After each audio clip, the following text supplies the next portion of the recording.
Hello, Year 9. How are you? I hope you're all well. And I hope you've been enjoying our lessons on the Tempest. You've already looked at the island setting in the Tempest, and you've already looked as well at magic in the Tempest. So today we're going to look at one of the most important characters from the play, and that is the character of Prospero, the magician, the father of Miranda, and the usurped Duke of Milan, who lost his position due to his brother stealing it from him and setting him out on a boat, supposedly to die, but of course he didn't. He became shipwrecked on an island, didn't he? So let's have a little think about Prospero. From what you already know about him and from what you can see in these depictions on the screen, how would you describe Prospero? You can see three actors playing Prospero there. You've already looked at one of them. You've already seen the Patrick Stewart one. He's the one wearing the kind of bear skin outfit. The one at the top on the left, that's Simon Russell Beale. He is holding a big staff. He's got a grey cloak on. And to the right of your screen, you've got an actor called Anthony Sher, who's also holding that famous staff, that stick that Prospero uses to conduct his magic. So how would you describe Prospero? Maybe, to give you a bit of help, perhaps you should try using each of the letters from his name. Can you think of an adjective to describe him, starting with each of the letters in his name? Take a few minutes to do that, maybe 6 or 7 minutes, and then we'll resume in a moment or two.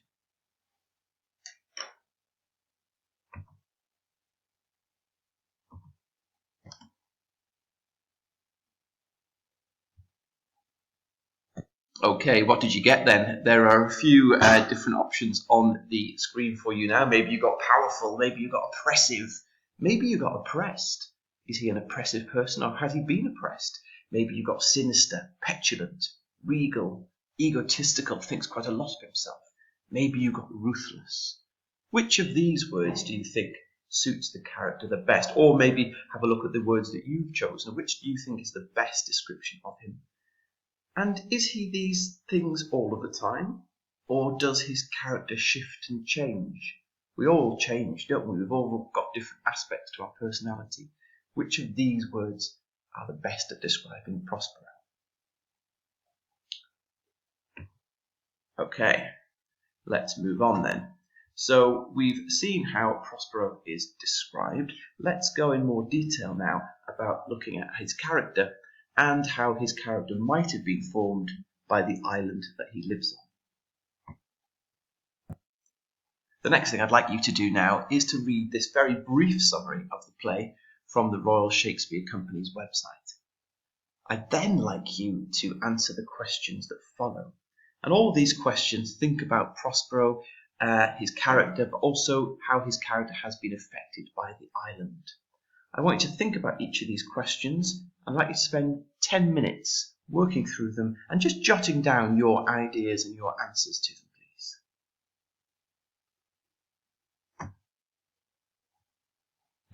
So as you can see there, the last question is Prospero like an island himself? Is the island a metaphor for his isolation as an individual?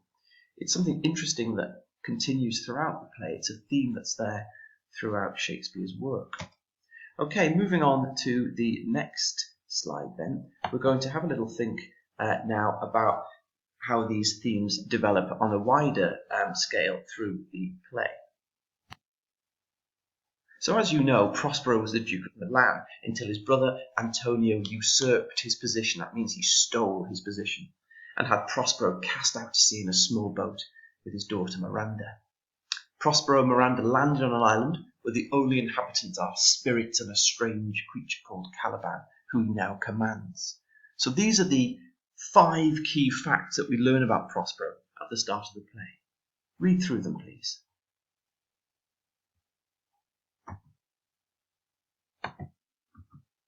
What I'd like you to do now is I'd like you to summarize in one sentence Prospero in a nutshell.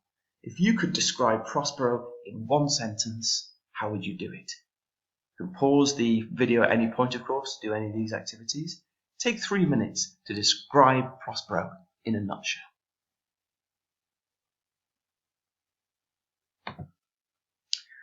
Okay, so powerful is a word that often comes up in relation to Prospero. Using your ideas from your nutshell and your knowledge so far, and maybe some of the words that you used to describe Prospero earlier in the lesson, we're now going to think about boxing up Prospero as a character. What we're going to do is down the left-hand side of your page, whatever you're working on, you're going to write a few of Prospero's characteristics. As I've said, they could be some of the words you've already come up with, or there might be some new ones that you've thought of as we've been thinking about his character. Then on the right-hand side, I'd like you to think about how Shakespeare shows this. Let's look at an example before you have a go yourselves. If we were to say Prospero was powerful, as we've already discussed, then we'd say on the right-hand side, there are a few of my lines appearing to show you where you can write yours. On the right-hand side, we would then say Prospero causes a storm that wrecks a passing ship. So on the left-hand side, we've got the characteristic, and on the right-hand side, we've got an example about how Shakespeare shows that characteristic. Now, as you can see on the screen, I've got another 4 spaces there for you to fill in. Try and get as many as you can in the next 8 minutes. You might not get 4, but try and get 2 or 3, please.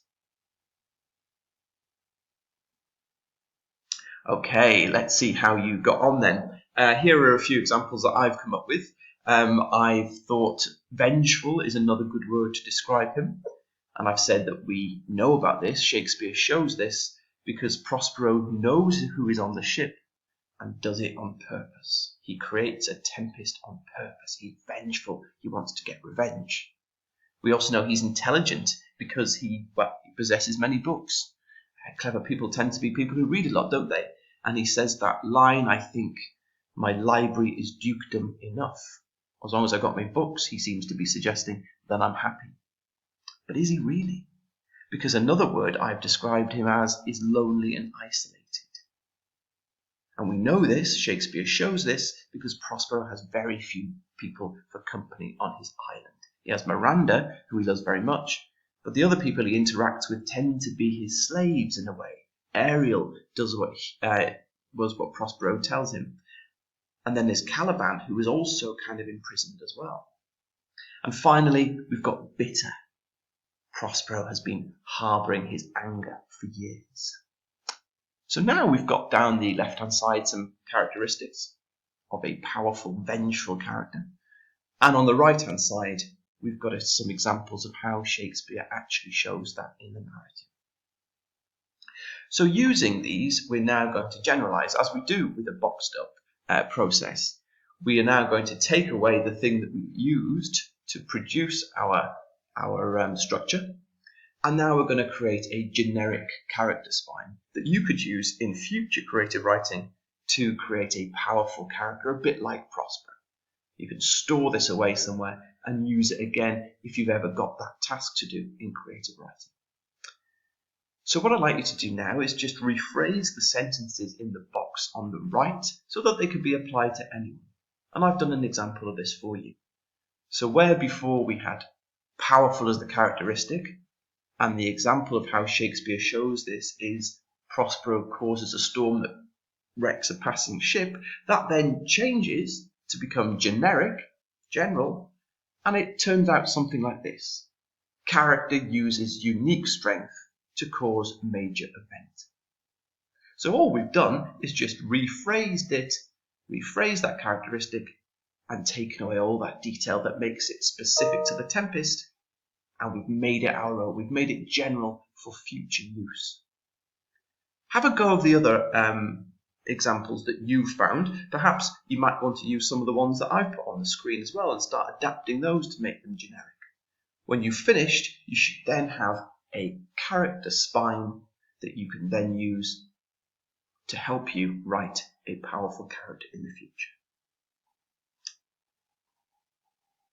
Okay, I hope you managed that, and I hope you enjoyed that little activity.